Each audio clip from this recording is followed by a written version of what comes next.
शामी साहब, sir budget पेश कर दिया गया, पोस्ट बजट प्रेस कॉन्फ्रेंस भी हुई और लोग जो हैं वो मुंतज़िर होते हैं कि शायद रिलीफ मिलेगा, लेकिन वही बात कि हुकूमत कहती है कि जी हमारी तो आमदनी 98 है, खर्चा रुपया है, कर्जा लेके जो है वो हम काम कर रहे हैं, तो हम कहाँ से पूरा करें? जो हम कर सकते थे अपने मीन्स में रहते हुए हमने कर दिया। ये तसल्ली तशफ़ी काफ़ी है शामी साहब? जो बजट है उस पर स्टॉक एक्सचेंज रिएक्ट किया ने बड़ा तो बड़ा रिएक्ट किया है मुस्बत तरीके से। कल भी और आज भी। वो तो ऊंची उड़ान ले रही है और जो इंडेक्स है बहुत ऊंचा चला गया, 1,24,000 की हद पार कर हाँ गया। जी, रिकॉर्ड कायम हो गया। इससे मालूम होता है कि जो कारोबारी तबका है वो तो मुतासर हुआ है या खुश हुआ है। देखिए, अब बजट जो है हमारा, अब उसके बारे में क्या कहें।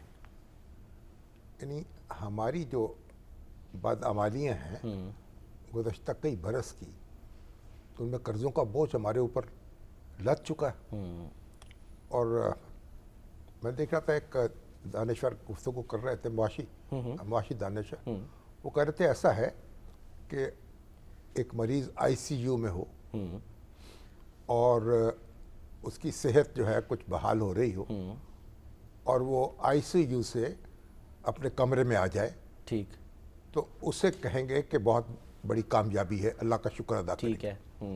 अब ये कहें कि वो जो कमरे में आया है वो भागना दौड़ना शुरू कर देगा और कौरमा खाएगा, मुतंजन खाएगा, ऐसा तो नहीं है, ऐसा तो नहीं होगा। रिकवरी में टाइम लगता है। लेकिन रिकवरी जो है उसका प्रोसेस शुरू हो चुका है। ये अक्सर जो मुआशी माहिरीन है उनका ख्याल है। लेकिन बाहर फिलहाल तो सर उसको IMF का मास्क लगा हुआ है, वो लगा रहेगा। IMF का मास्क तो वो भी इसलिए लगा है ना मास्क। कि हमें आप अपनी ज़रूरत के मुताबिक डॉलर कमा नहीं सकते और डॉलर की ज़रूरत होती है हमें। अब ज़रूरत होती है तो फिर जो आसान तरीन कर्जा मिल सकता है और सस्ता तरीन कर्जा मिल सकता है वो IMF से है। सही। फिर हम उसके दरवाजे पे जाते हैं और अपनी ज़रूरत पूरी करते हैं। ठीक। फिर वो हमारी इकॉनमी जो है उस पर एक लगाम डाल लेता है कि अखराजात को कंट्रोल किया जाए और फिर आमदनी को बढ़ाया जाए और फिर वो जहाँ जहाँ वो उंगली रखता है वहाँ वहाँ हमें कटौती करनी पड़ती है। सही। तो देखिए, हमने जो IMF जो है वो हमें घर से कोई आवाज़ दे के नहीं बुलाता, हम उसे आवाज़ दे के अपना बुलाते कान खुद पकड़वाते हैं उसको, खुद पढ़वाते हैं। इसलिए कि ऐसी सूरत अगर IMF के पास ना जाएं और फिर हमारे पास डॉलर भी मौजूद ना हो, हम कोई अपनी दरामदात ना कर सकें, तो हमारे यहाँ गाड़ी जो है मुआशी न चल सके, हमारी ज़िंदगी की गाड़ी न चल सके, तो फिर क्या होगा? फिर एक हंगामा होगा, तूफान बदतमीज़ी होगा। आप दिवालिया अपने आप को डिक्लेयर करेंगे तो कीमतें कहाँ से कहाँ पहुँच जाएगी। आज जो डॉलर 300 पौने 300 पे है वो 500 पे चला जाएगा। सही। पता कहाँ तक चला जाए। ठीक। तो ये कोई ऑप्शन नहीं है। अगरचे कि इमरान खान साहब के दौर में तो ऐसी सूरत पैदा हो गई थी ना, यानी करंट अकाउंट जो डेफिसिट था वो तो आसमान को छू रहा था ना। बिल्कुल, अब सरप्लस में है। अब इसलिए कि उन्होंने IMF के प्रोग्राम पर दस्तखत करने के बाद उसकी नफी शुरू कर दी। फिर गए थे पेट्रोल की कीमतों में उन्होंने कहा कि जाते जाते इजाफा कर दिया, अब आज उन्होंने इजाफा, ये कमी नहीं होनी कमी चाहिए। कर दी। हाँ, ताकि वो उन्होंने कहा कि उन्होंने कमी कर दी।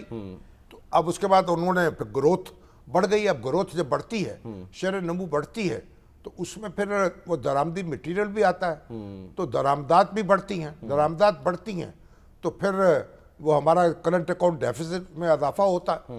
तो अगर तो खान साहब मौजूद रहते तो वह बहस शुरू हो चुकी थी। कई लोगों ने ये बात इस तरह करनी शुरू कर दी थी कि हमें डिफ़ॉल्ट में चला जाना चाहिए। अच्छा, ये भी मतलब खुद चले जाना चाहिए था। होता। अब ये किसी दिन मुस्कराते हुए वो ऐलान कर देते कि भाई हमारे पास तो IMF की तामील नहीं कर सकते हम, तो हम तो नहीं पैसे अदा करेंगे। उसका नतीजा क्या होता फिर? नतीजा तो फिर जो होता सो होता। वो कहते हैं एब्सोल्युटली नॉट। तो सियासत जो है वो एक अपने तरीक़े से चलती। यही तो हमारा अलमिया है। हमारी जो सियासत है उसने हमारी मईशत को यानी ख़राब किया है, दागदार किया है। ठीक है। और उसका नतीजा है कि आज हम यहाँ खड़े हैं। वज़ीर-ए-आज़म, साबिक़ वज़ीर-ए-आज़म थे चौधरी मोहम्मद अली जी, वो कहा करते थे, उनकी बड़ी तो मशहूर तकरीर है जो कराची यूनिवर्सिटी में उन्होंने की थी। अच्छा। उन्होंने कहा कि एक वक्त ऐसा आएगा कि अगर आपने कर्जे लेने की ये रफ्तार जारी रखी तो आप कर्जे वापस लेने के लिए कर्जे लेंगे नए, और जो अब हो रहा है वक्त आ गया। बिल्कुल। अब आप गौर कर लें, आपको यानी क्या बहस करेंगे। मैं तो जब बहस हो रही होती है तो मैं सर पकड़ के बैठ जाता हूँ। आपके अखराजात का जो तखमीना है, जो बजट आइंदा साल आने वाला है, तखमीना लगाया उन्होंने 17,573 अरब रुपए, ठीक है, कि ये हमारे अखराजात होंगे। और हमारी जो आमदन है वफाकी हुकूमत की वो 11,072 अरब रुपए होगी। ठीक है, बाकी कर्जा लेंगे जो महसूलात आप इकट्ठी करेंगे उसमें से सूबों का हिस्सा चला जाएगा एनएफसी के तहत। 57%। ठीक है, और उसके बाद जो पैसे बचेंगे और फिर जो वफाकी हुकूमत की नॉन टैक्स आमदन जो है उसको आप मिला लें तो 11,072 अरब रुपए सही है। वफाकी हुकूमत के पास होंगे। ठीक। और खर्चा है 17,573 अरब, तो 6,207 अरब रुपए का खसारा है ठीक, जो आपने पुर करना है। सही। अब उसे कैसे पुर करेंगे? या तो आप नए टैक्स लगाएंगे, ठीक, और 6,000 अरब के टैक्स लगा नहीं सकते, बिल्कुल, तो फिर आप कर्जे लेंगे, नए कर्ज लेंगे पुराना कर्ज उतारने के लिए। सही। और 8,000, अब अंदाजा लगाइए आप, 8,207 अरब रुपया हमारा जाएगा उस सूद की अदायगी पर जो हमने जो लिया कर्जा हमने ले रखा है, बैरूनी और गैर मुल्की। तकरीबन 76,000 अरब। 76,000 अरब है। हमारी इस वक्त जो जीडीपी है उसका कोई 65% बनता है, तकरीबन, हाँ जी, 65%। और पर उसमें फीसद के एतबार से तो कमी हुई है। लेकिन ये जो आप कर्ज है इस साल फिर आप और कर्ज लेंगे। अब ये है कि आपकी शरह सूद जो है उसमें कुछ कमी और हो जाए, सही, 2-3%, तो उससे आपका बोझ सूद का कम हो जाएगा। ठीक, और फिर आप ये तो अब क्या करें, दिफा पर तो 2,550 अरब खर्च करने हैं। 20% इसमें इजाफा हुआ है सर, जाहिर है वो 2000, एक जमाने में हमारा सबसे बड़ा खर्च होता था दिफा का, मेजर जो होता था। हाँ जी। अच्छा, एक जमाने में खर्च होता था तनख्वाहों का, ठीक, अब सूद का है। अब आ गया दफा का, अब उसके बाद आ गया सूद का।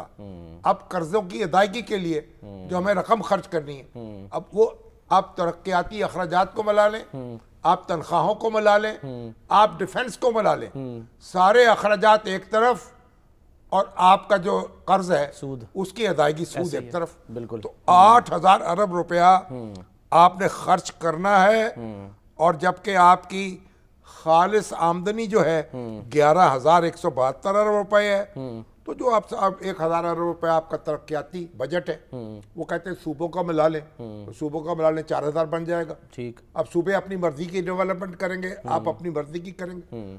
तो आप ये देखिए कि ये अब 6,000 अरब रुपए का खसारा है। अब जो कह रहे हैं यहाँ से रिलीफ मिल जाए, यहाँ से मिल जाए, तो यहाँ से थोड़ी रिलीफ देंगे, वहां से उसे कटौती कर लेंगे। ठीक। अब तनख्वाहदार तबके को कुछ हल्की सी रिलीफ दी है, मामूली सी, आटे में नमक के बराबर। ठीक है, लेकिन कुछ दी है। 12, अब उसके नतीजे में कहीं और से अब वसूल कर लेंगे। रियल एस्टेट सेक्टर जो है उसको भी कुछ रिलीफ दी है। तो अब बात यह है कि अब ये जो फिगर्स आप अपने सामने रख लें तो फिर आप अपने सर पकड़ कर बैठ जाएंगे। बिल्कुल सर, और एक जो फिगर आपने जिक्र किया वफाकी तरक्याती प्रोग्राम का 1,000 अरब, पेंशन की मद में 1,055 अरब, जो एक और बड़ा बोझ जो है वो तस्वुर किया जा रहा है। सिविल हुकूमत के अखराजात सर 971 अरब। तो ठीक है ना, ये सारे अखराजात है ना, तो अब इसका क्या करेंगे? हमें अपनी चादर देखकर पांव फैलाने, ये उन्होंने कहा, अब हम अपनी चादर को भी तो बड़ा करना है ना। नहीं, आपकी चादर बड़ी करनी है। आप पाँव तो आप सुकेड़ नहीं सकते, पाँव तो थोड़े थोड़े थोड़े से सुकेड़ेंगे, थोड़ी थोड़ी चादर बड़ी करेंगे। सही।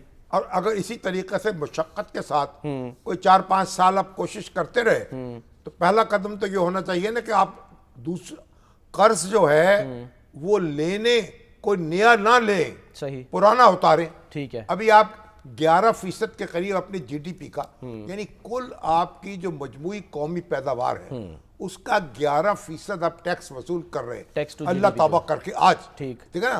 उसमें अब टारगेट किया है इन्होंने, इस हुकूमत ने, कि हम इसे 13 अरब तक 13% तक हाँ, लेके 13 या जाएंगे। 14% तक। इंडिया वसूल कर रहा है 18%। तो आप बताएं, अगर आप जो आगे बढ़ेंगे तो ये गैप आपका पुर हो जाए तो आपको कर्ज नए ना लेने पड़े, नए टैक्स ना लगाने पड़े, ठीक है, उसके लिए आपकी आमदन बढ़ जाए। ठीक है। तो बात बड़ी सीधी सी है। लोग हमारे जितने भी दानिश्वर हों या बेदानिश हों या सनतकार हों या आजिर हों या मजदूर हों, रोना अपनी जगह है। अब 37,000 रुपया मिनिमम आपकी वो भी नहीं बढ़ाई आमदन गई, है, वो भी नहीं बढ़ाई गई। वो भी नहीं बढ़ाई गई ना। अब ये भी नहीं मिल रही। अक्सर आपके कारोबारी ऐसा ही यानी हल्के जो हैं वो 37,000 भी नहीं दे रहे लोगों को। ऐसा ही तो कहाँ जाएंगे वो? तो जाहिर है चीखेंगे। ठीक। अब एक नौकरी करेंगे, दूसरी करेंगे, पूरा घर करेगा। अब ये भी तो है ना। अब ऐसा फिर बेरोजगारी है, जॉब अपॉर्चुनिटीज नहीं है। तो कितने लोग ऐसे हैं जिनकी बीवियां भी काम कर रही हैं, ऐसा ही जिनके जो खुद भी काम कर रहे हैं, डबल शिफ्ट में काम कर रहे हैं। कुछ सरकारी मुलाजिम है, रात को कहीं प्राइवेट काम करता है, ठीक है ना। कोई बेचारा थोड़ा बहुत ठेला लगा लेता है, कोई और काम करता है। सही। तो ये आपको एक पुरमुशक्कत जिंदगी है। और आपकी जो कहा जाता है कितने 50% के लोग खाते गुर्बत से नीचे चले गए। 45%। 45%। जो वर्ल्ड बैंक ने अब उसकी बताया। वजह यह है कि अब वो हमारे दोस्त जो हैं हंगामा कर रहे हैं कि भाई ये देखिए तो हम मुल्क जो है गरीब हो गया। बात यह है कि वर्ल्ड बैंक ने मयार बदल डाला है, पैमाना बदला है। पैमाना। ठीक है, सही है। पहले जो 3 डॉलर मैंने कि 20 सेंट से अब वो $4 जो है ना 20 सेंट जो आमदन थी उसको समझा जाता था कि ये आमदन जो है इससे नीचे के लोग गरीब होंगे। और खते गुर्बत ये था। सही। और अब ये खते गुर्बत जो है उन्होंने $4 पे रख जी दिया। हाँ, $4 $4 पे।